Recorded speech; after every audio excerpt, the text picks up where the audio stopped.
ক্যাফেতে নেই, ঘরের ক্যাফেতে বসে সন্ধেবেলার চায়ের অনুভূতি আপনাদেরও সকলকে এই চায়ের জ্বালায় জ্বালাময় করতে চাইছি না। রাজনীতিতে আসার আগে মমতাদি আমাদের কিছু চাকরিও করেছেন।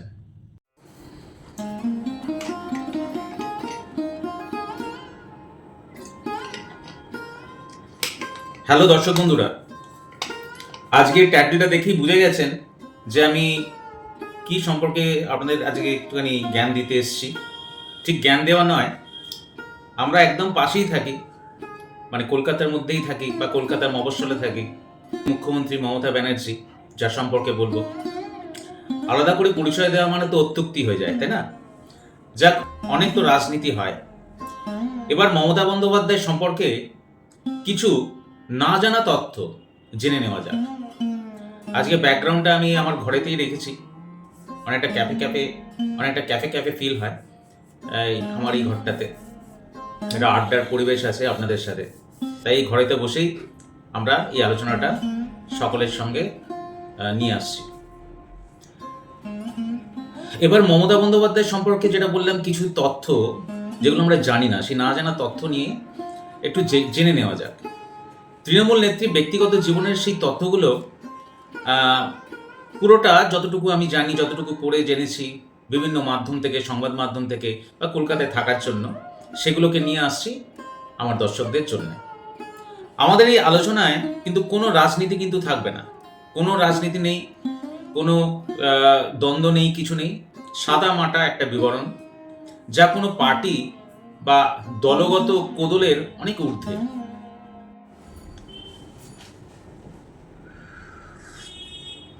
আমাদের বঙ্গের এই যে মুখ্যমন্ত্রী, যার কথা বলছি, আমাদের দিদি মমতা দিদি, তো যার স্পিরিট আমরা একটা কথাতেই বুঝে যেতে পারি।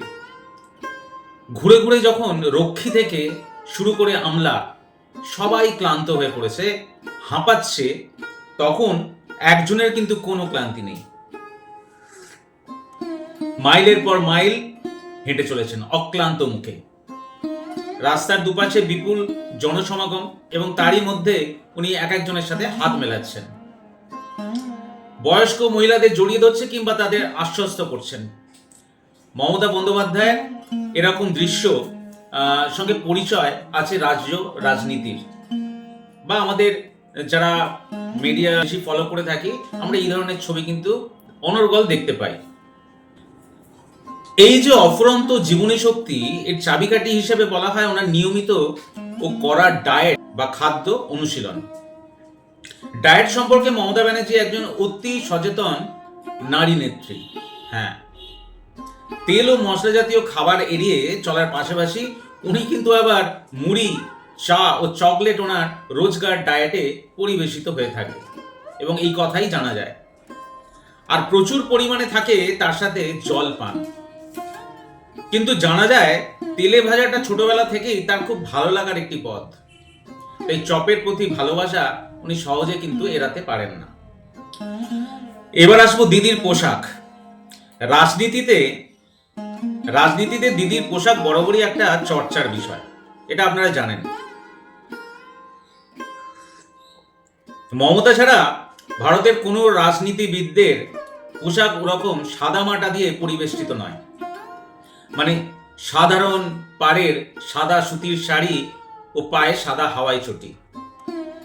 মমতা বন্দ্যোপাধ্যায়ের শাড়ি ধনেকালির তাঁতেই হয় বলে জানা গেছে, এবং ওই শাড়ি না হলে উনি অন্য কোনো শাড়ি কিন্তু পরেন না। জানা যায় ছেলেবেলার কথা বললেই মমতার মনে পড়ে ছোটবেলার ফেলে আসা বীরভূমের তার মামার বাড়ির কথা। সেই সময়গুলো, সেই দিনগুলো, সেই ধান ক্ষেতের আলদোড়ে হাঁটা কিংবা ধানের শীষ দিয়ে পুতুল তৈরির সেই পুরনো স্মৃতিগুলো নেত্রীর কাছে আজও কিন্তু স্মরণীয়। এছাড়াও স্বাস্থ্যের ব্যাপারে মমতা ব্যানার্জি নো কম্প্রোমাইজ। একদিকে তিনি প্রচুর হাঁটেন, তাছাড়াও বাড়িতে প্রতিদিন 5 থেকে 6 কিলোমিটার নাকি ট্রেডমিলে হাঁটার কথা আমরা শুনে এসেছি। একটি বিধানসভা ভোটের আগে একদিনে টানা 10 কিলোমিটারেরও বেশি হাঁটার কথা শুনেছিলাম আগেই। অত্যন্ত সাধারণ জীবনযাপনেই অভ্যস্ত বলা হয় নেত্রী মমতা ব্যানার্জিকে। তাই বেশ কিছুবার কেন্দ্রের মন্ত্রী ও পরে বাংলার মুখ্যমন্ত্রী হওয়ার পরেও কালীঘাটের টালির চালের একতলা বাড়িটা তিনি কখনো বদলাননি। অল্প বৃষ্টিতেই নালার ধারে মুখ্যমন্ত্রী মমতা ব্যানার্জির বাড়িতে এখনো শোনা যায় জল ঢুকে যায়। বর্ষাকালে তো বৃষ্টিতে এক হাঁটু জল টপকে দিদিকে বাড়িতে ঢোকার কথা শোনা যায়, যা দেখে এমনকি প্রাক্তন প্রধানমন্ত্রী আমাদের অটল বিহারী বাজপেয়ী যিনি ছিলেন তিনি পর্যন্ত স্তম্ভিত হয়ে গেছিলেন।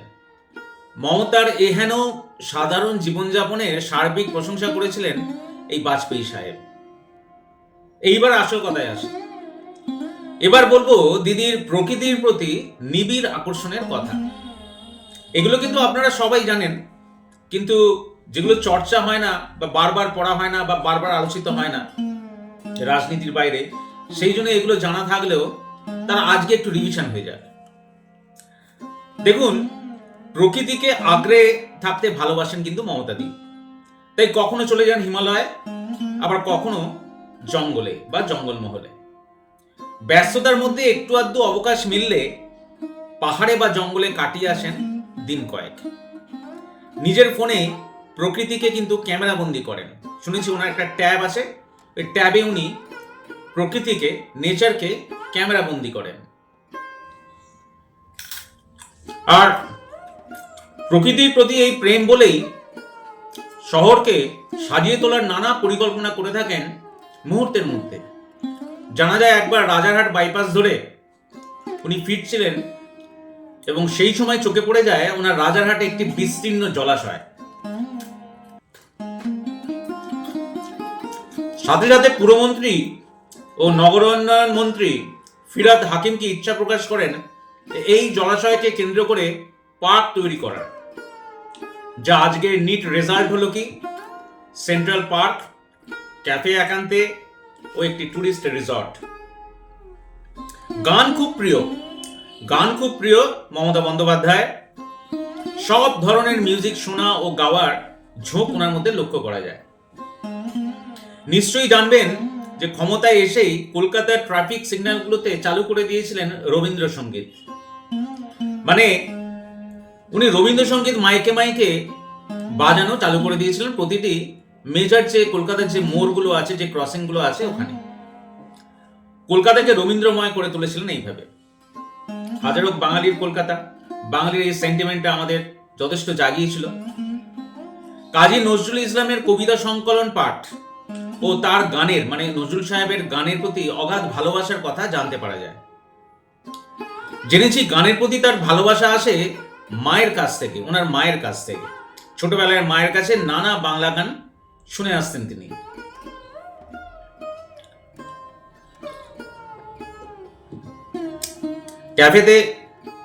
ক্যাফেতে নেই, ঘরের ক্যাফেতে বসে সন্ধ্যেবেলার চায়ের অনুভূতি আপনাদেরও সকলকে এই চায়ের জ্বালায় জ্বালাময় করতে চাইছি না, তাই চায়ের কাপটা বারবার দেখাতে চাইছি না।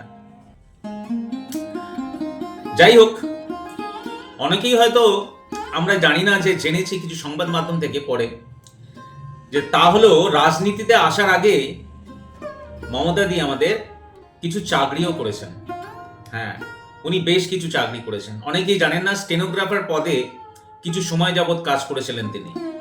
অভাবে সংসার চালাতে প্রাইমারি স্কুলে শিক্ষকতার পাশাপাশি প্রাইভেট টিউশন পর্যন্ত উনি করেছেন। এমনকি সরকারি দুগ্ধ কেন্দ্রে সেলসের কাজও তিনি করেছেন বলে জানা গেছে একটি মূল সংবাদ মাধ্যম থেকে। দেখুন, বলা হয় বহু প্রবীণ নেতা যারা একসময় মমতা ব্যানার্জির গাইড ছিলেন, তারা পরবর্তী সময়ে অনেকেই মমতার মন্ত্রিসভার সদস্য হয়েছিলেন। তার মধ্যে উল্লেখযোগ্য একটি নাম যদি বলি তাহলে আপনারা সবাই চিনবেন, তিনি হলেন সুব্রত মুখোপাধ্যায়। আর একটা কথা, সেটা হচ্ছে ইনস্ট্যান্ট কবিতা লেখার প্রতিভা রয়েছে মমতা ব্যানার্জির। দলের যখনই কোনো স্লোগান বলেন, সেই স্লোগান কিন্তু তৎক্ষণাৎ বলার ক্ষমতা রাখেন উনি।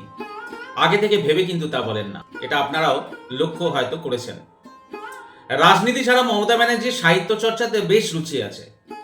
মমতা ব্যানার্জি অবসর সময় বইও লেখেন, কখনো উপন্যাস, কখনো গল্প, কখনো কবিতা। এছাড়া তিনি খুব ভালো আঁকেন বলেও জানা গেছে। গ্রাম বাংলার শিল্প সাহিত্য মমতাদির খুবই প্রিয়। কাউকে কিছু উপহার দিলে গ্রাম বাংলার হস্তশিল্প উপহার দেন বলে জানা গেছে। গ্রাম বাংলার কোনো হস্তশিল্প পছন্দ হলে সাথে সাথে উনি সেটা কিনে ফেলেন। আর যে ব্যাগটা নিজে ব্যবহার করেন সেটাও জানেন তো বাংলারই হস্তশিল্পের। প্রযুক্তিগত ক্ষেত্রেও কয়েক ধাপ এগিয়ে দিদি। আধুনিক গ্যাজেট সম্পর্কে নানা খোঁজ নেন নিয়মিত, যেমন ফেসবুক, টুইটার সহ বিভিন্ন সোশ্যাল মিডিয়া যেগুলো আছে সেগুলো কিন্তু নিয়মিত ব্যবহার করার কথা আমরা শুনেছি। যাই হোক, আজ এইটুকুই দিদিকে নিয়ে। আবার বলছি, আমাদের এই আলোচনায় কোনো রাজনীতি নেই, সাদামাটা একটা বিবরণ, যা কোনো পার্টি বা দলগত কোদলের অনেক ঊর্ধ্বে। সবাই ভালো ভালো কমেন্ট করবেন, ভালো থাকবেন। আবার আর একটা ভিডিও নিয়ে আপনাদের সাথে কথা হবে। আজকে এলাম। অবশ্যই যাওয়ার আগে চ্যানেলটা তো নতুন আমার, সাবস্ক্রাইব করে যাবেন। এবং শুধু সাবস্ক্রাইব করলে হবে না, সাবস্ক্রাইব করে বেল বাটনটা যেটা আছে ওটাকে অল করে দেবেন, যাতে যখনই কোনো নোটিফিকেশন দিই সেটা আপনাদের কাছে পৌঁছে যায় সবার আগে। এই কথাগুলো কিন্তু যে কোনো ইউটিউবাররাই বলে, আমি খুব একটা এগুলো বলতে চাই না। আর লাস্টে একটা কথাই বলবো, যে আমার যে আজকের এই যে শেয়ার যেগুলো আমি করলাম, এগুলো কিন্তু আমার কথা নয়, এগুলো বিভিন্ন মাধ্যম, বিভিন্ন পেপার, বিভিন্ন অনলাইন ম্যাগাজিন থেকে আমরা জেনেছি, সেইগুলোই কিন্তু আপনাদের সামনে তুলে ধরলাম। ধন্যবাদ।